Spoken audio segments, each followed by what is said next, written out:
L'Assemblée va entendre l'allocution de son... The Assembly will now hear the statement of His Excellency, Mr. Anthony Franck Laurent, Saint-Cyr, President of the Presidential Transition Council of the Republic of Haiti. I request Protocol 2 accompany His Excellency, and I invite him to speak before the Assembly.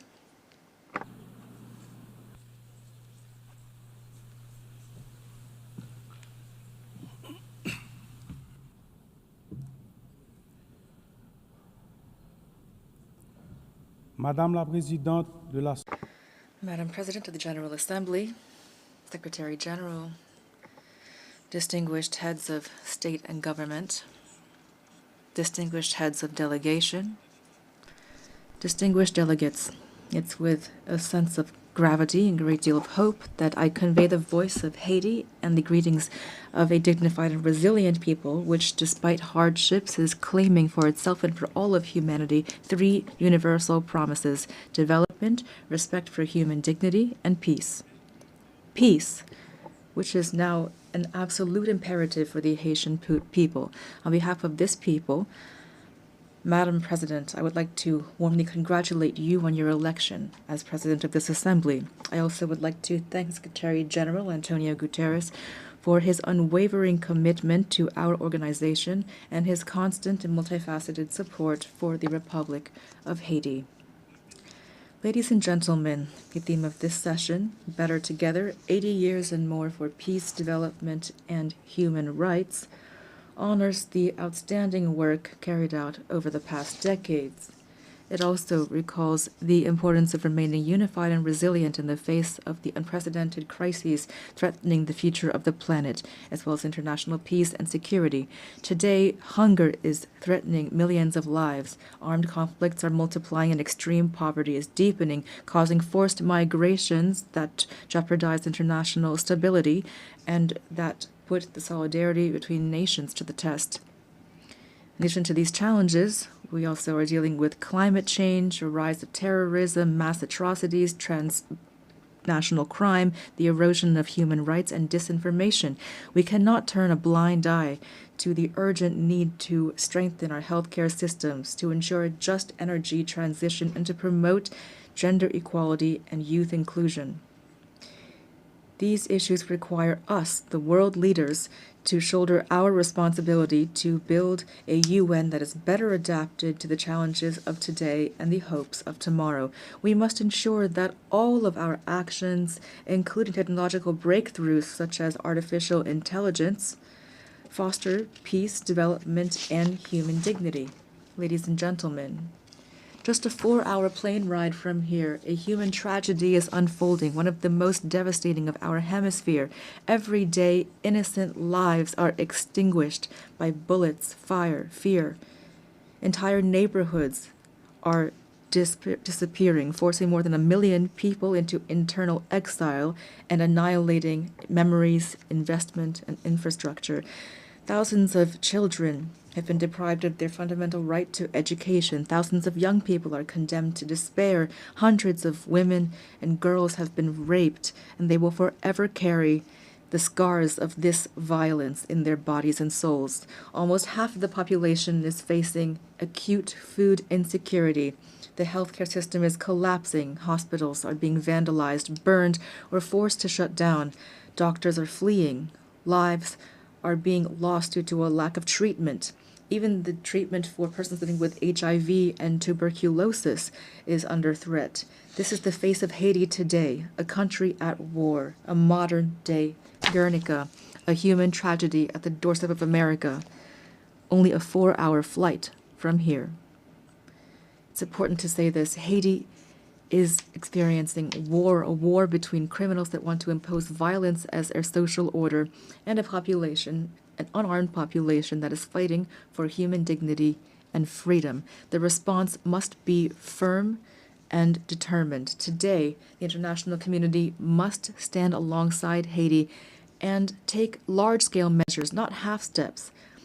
A strong, coordinated, and immediate action is needed. Silence and inaction are not an option. We must act quickly to protect lives, to protect the innocence of children, to provide youth with a future and to allow citizens to decide their own future at the voting booth.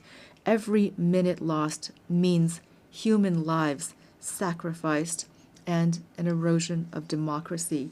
Haiti wants peace. Haiti expects peace. Haiti has the right to peace. Yes, ladies and gentlemen, peace today is the most pressing need of the Haitian people. It is the raison d'etre behind our tireless battle, the battle between our security forces, led by our security forces and the multinational security support mission. Many policemen and soldiers have fallen in the war against criminal groups. We pay tribute to these heroes, Haitian and Kenyan, who have laid down their lives for their commitment to restoring peace and security in Haiti. Today, out of the 2,500 troops initially required and promised, there are only 1,000 members of the multinational mission on the ground. Their courage, combined with our own efforts, have not been sufficient to contain the security crisis.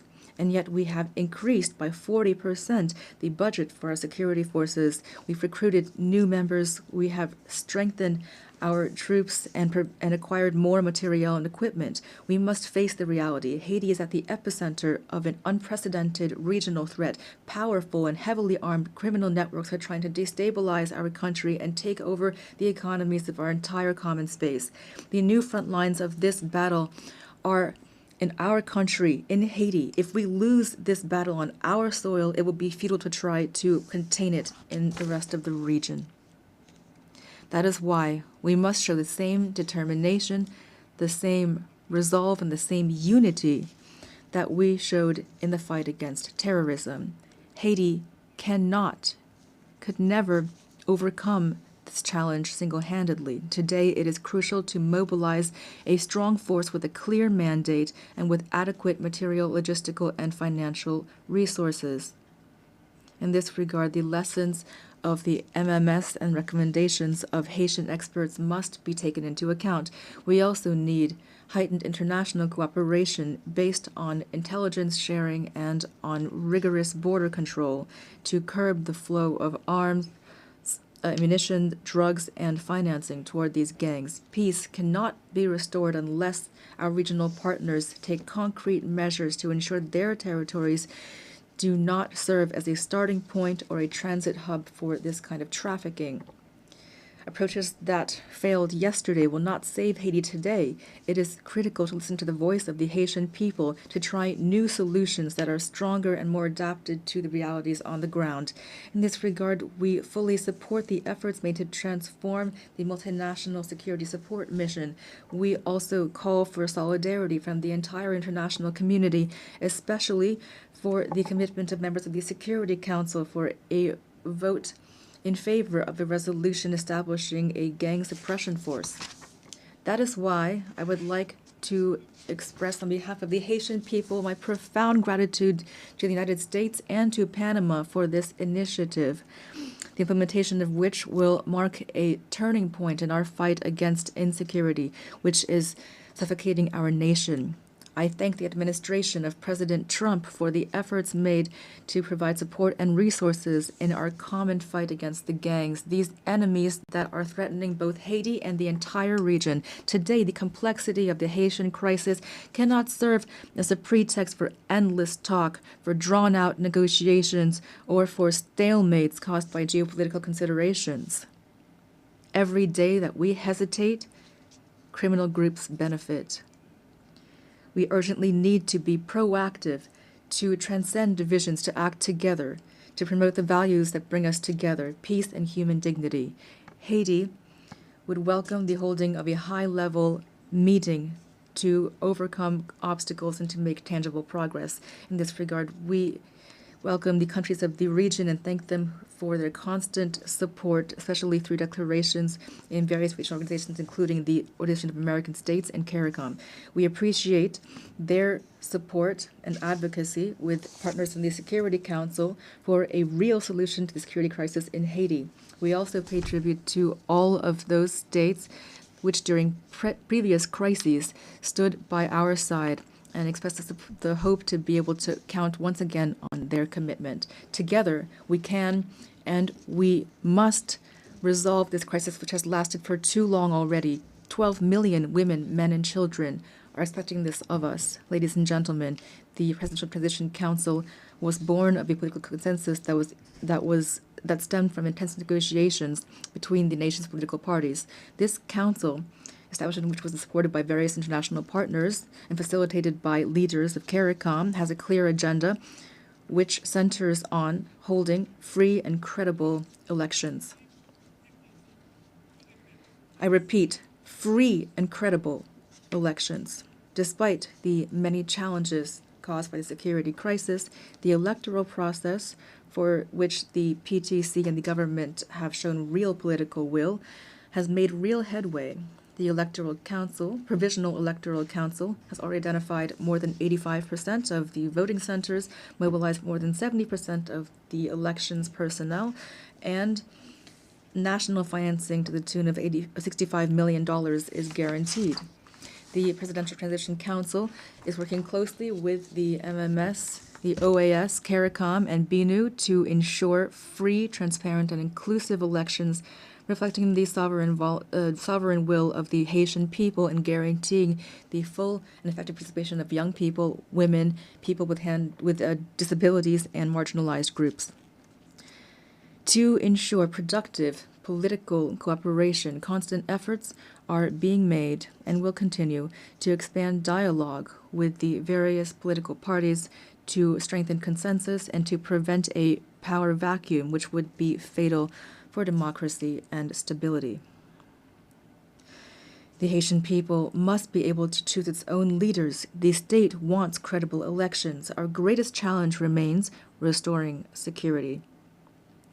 The urgent and solemn call that we have once again issued to resolve the security crisis in Haiti must not be left to languish on paper nor be lost amid rhetoric and unkept promises. In Haiti, peace can no longer wait.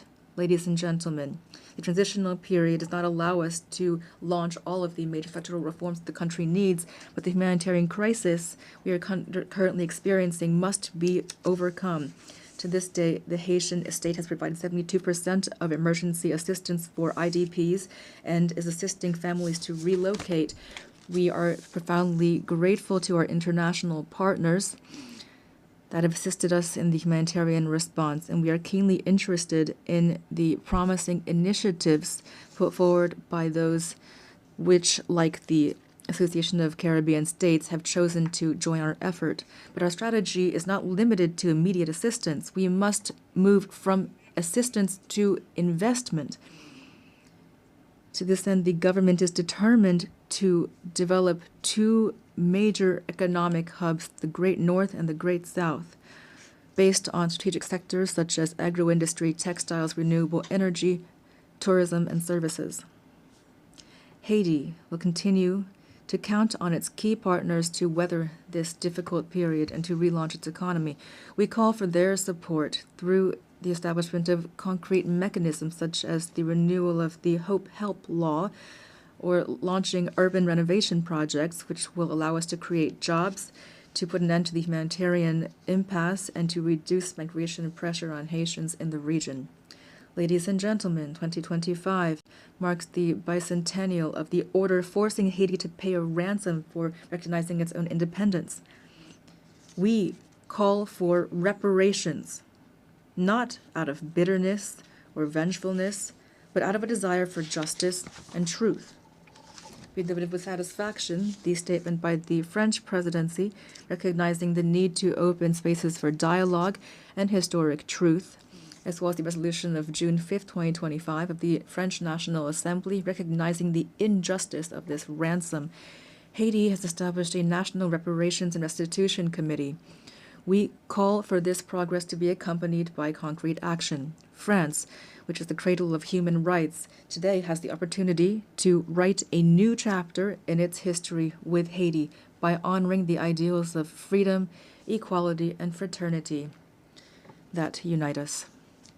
Ladies and gentlemen, I must underscore the invaluable support provided by the Haitian diaspora throughout the world, who are often living in hardship.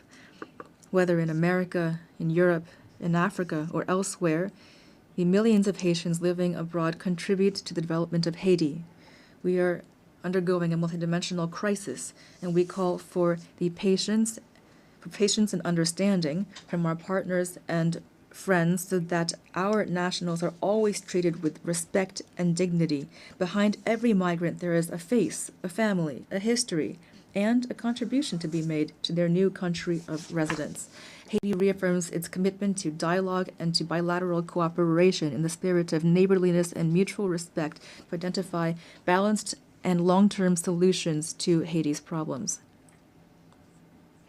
The safe and orderly circulation of goods and of people, especially through air transport, is crucial for a shared future and common prosperity. Ladies and gentlemen, the Haiti of tomorrow deserves peace and prosperity, a future based on an independent judiciary, universal education, affordable health care for all, and an economy that provides every citizen with the same chance at success. This future also requires bold reforms, independent justice, and an end to impunity. On April 16, 2025, we enacted a decree establishing two specialized judiciary bodies, one to litigate crimes and complex financial infractions, and another to prosecute mass atrocities and sexual violence. We're making progress toward making these bodies operational. We are prepared to continue down this path. This is not the time for Haiti fatigue. The international community does not have the right to turn away from Haiti's situation. In light of this crisis, silence would not be neutrality, it would be complicity. Ladies and gentlemen, allow me to pay tribute to the Haitian people. Representing them here is the greatest honor of my life.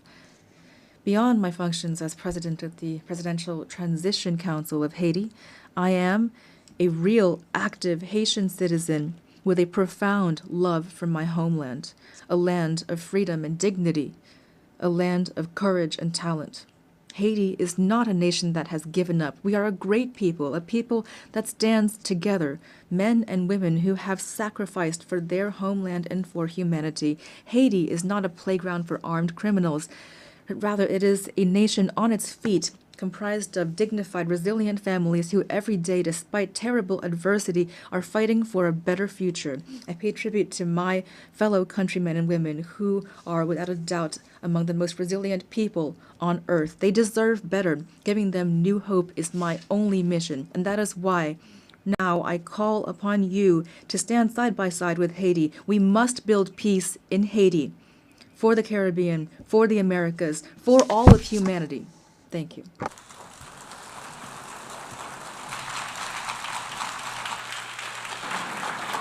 Au nom de l'Assemblée générale, je tiens On behalf of the General Assembly, I wish to thank the President of the Presidential Council of the Transition of the Republic of Haiti.